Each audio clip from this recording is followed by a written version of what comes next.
बहुत सम्मानित हमारे चोपता के तमाम मेरे बुजुर्गों, बुजुर्ग माताओं तक मेरी आवाज पहुंच रही है, तो बुजुर्ग माताओं, भाई और बहनों, मैं आप सबके चरणों में प्रणाम कर रहा हूं, नमन कर रहा हूं। पिछले 30-40 साल की राजनीति में मुझे सैकड़ों बार इस चोपता में आने का मौका मिला है, आपके बीच में अपनी बात को रखने का मौका मिला है।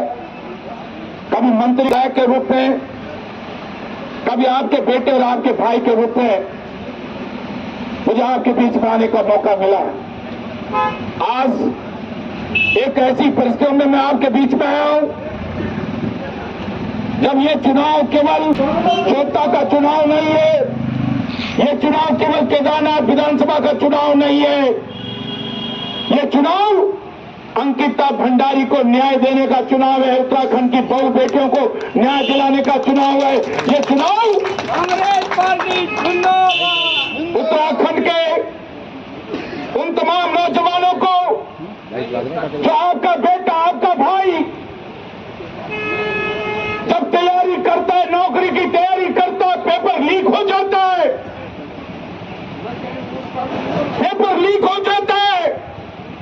पिछले 4-5 सालों में लगातार, चाहे अगले 7 चयन आयोगों, लोकसभा आयोगों, लगातार पेपर लीक होते रहे, और ये पेपर लीक करने वाले और कोई नहीं, ये पेपर लीक करने वाले और कोई नहीं, ये भारतीय जनता पार्टी के कार्यकर्ता थे जिन्होंने पेपर लीक किया, जिन्होंने पेपर बेचने का काम किया।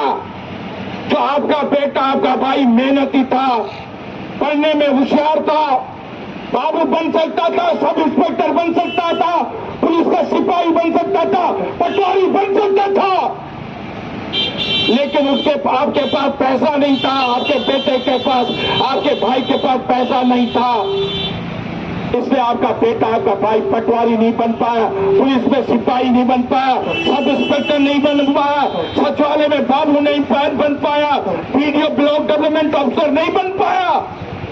और इसलिए भाइयों बहनों, आपका एक एक वोट 30 तारीख नवंबर को जब आप वोट देने के लिए जाएंगे, उस समय ये सोच लीजिएगा भाइयों बहनों, ये वोट आपके बेटे, आपकी बेटी के भविष्य के लिए बनित देने जा रहे हो। अब इस चुनाव से सरकार नहीं बदलेगी,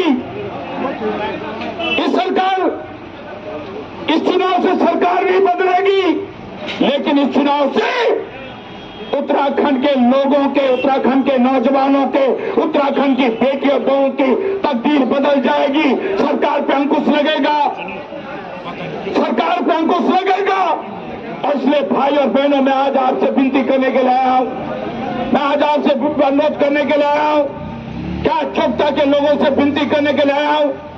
अभी माननीय झिंगवाड़ जी कह रहे थे, जो नगर पालिका के अध्यक्ष रहे, मेरी भाभी गीता जी जो नगर पालिका की अध्यक्ष रही है, माननीय योगेंद्र जी, सतीश पटवाल जी, माननीय हमारे तमाम लोग होंगे, भाइयों बहनों, आज हम सब आप सबके बीच में सिर्फ इसलिए आए हैं, जैसे अभी झिंगवाड़ जी कह रहे थे, यहाँ चोपता के लोगों को छोटी छोटी समस्याएं होती थी, प्रमाण पत्र बनाना होता था, मूल निवास, स्थायी निवास प्रमाण पत्र बनाना होता था, कोई काम होता था तहसील से, कोई काम होता था डीएम से, तो आपको प्रोफेसर जाना पड़ता था। आप सब लोगों ने मुझसे कहा, रावत जी, 1997 में जब मैंने पौड़ी में रैली की थी, मायावती जी की रैली थी, मैं उस समय मायावती जी के साथ था, आप सब लोगों ने कहा, रावत जी, हमको जिला चाहिए, रुद्रप्रयाग जिला बनना चाहिए, रुद्रप्रयाग जिला बनना चाहिए, और हमने आपको जिला बना कर दिया, हमने आपको जिला बना कर दिया। माने झिंगवाड़ जी जानते हैं, डालीबाग गेस्ट हाउस लखनऊ में शैला रानी रावत और झिंगवाड़ जी ने मेरे पैर पकड़ लिए कि रावत जी, हमको जिला चाहिए, हमको जिला चाहिए, और हमने आपको जिला दिया, भाइयों बहनों, जिला दिया। आज जो जिला हेडक्वार्टर आपका बना है, जब मैं तिवारी जी के समय में राजस्व मंत्री था, उस समय हमने ये जिला का मुख्यालय बनाया। भाई और बहनों, जब केदारनाथ की आपदा आई थी, उकेमठ की आपदा आई थी, आपका ये बेटा, आपका ये भाई, जब लोग जीवन के आस छोड़ चुके थे, किसी को नहीं लगता था कि कोई बच पाएगा, सबसे पहले हेलीकॉप्टर लेकर केदारनाथ में गया और 6 महीने केदार बाबा की सेवा की, लोगों को वहां से हेलीकॉप्टर से नीचे लाया। 9,500 लोग जो मरे, उनमें 6,500 लोग हमारे रुद्रप्रयाग जनपद के केदार घाटी में उस आपदा में मरे थे।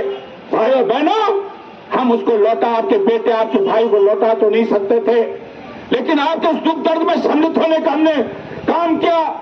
जिनके घोड़े, जिनके खच्चर, जिनकी गाय, बकरियां, दुकान टूटा था, हमने नियमों को ताक पे रखकर आपके मदद करने के काम किया। आपका ये बेटा, आपका ये भाई आज आपसे ये निवेदन करने के लिए आया है, या अनुरोध करने के लिए आया है कि ये लड़ाई कांग्रेस की लड़ाई नहीं है, भाजपा की लड़ाई नहीं है। ये लड़ाई मनोज रावत, मेरी छोटी बहन आशा नौटियाल की लड़ाई नहीं है। ये लड़ाई उत्तराखंड के नौजवानों की लड़ाई है, उत्तराखंड की बहु बेटियों की लड़ाई है, अंकिता को न्याय दिलाने की लड़ाई है। भाइयों बहनों, मैं सिर्फ ये कहना चाहता हूं कि 20 तारीख को जब आप वोट देने जाए, ये जरूर सोच लीजिएगा, ये लोग बड़ी बड़ी बातें करेंगे, बड़ी बड़ी बातें करेंगे। मैं हमेशा दुष्यंत की पंक्तियों के साथ अपनी बात करना चाहता हूं। हो गई है फिर बस पर्वत से पिघलनी चाहिए, अब इस हिमालय से कोई गंगा निकलनी चाहिए। हम सबका मकसद सिर्फ हंगामा खड़ा करना नहीं, हमारी सबकी कोशिश है, कांग्रेसी कार्यकर्ताओं की कोशिश है, एक चोपटा की सूरत बदलनी चाहिए, केदार घाटी की सूरत बदलना चाहिए, केदार बाबा के आशीर्वाद से उत्तराखंड की सूरत बदलनी चाहिए, उत्तराखंड की सूरत बदलनी चाहिए।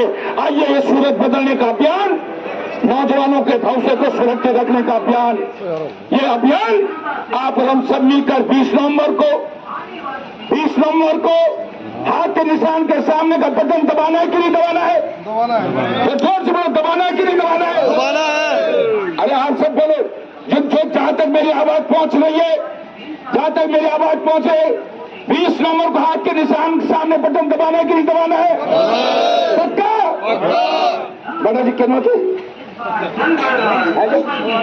पवार जी, पक्का? पवन सिंह जी, भगवान सिंह जी इधर आओ। अरे कोई बात नहीं, इधर आओ तो। भगवान सिंह जी पक्का? भगवान सिंह जी पक्का? अरे आप जेब में क्यों रखा? पक्का? हाँ, सब खड़े करो सब।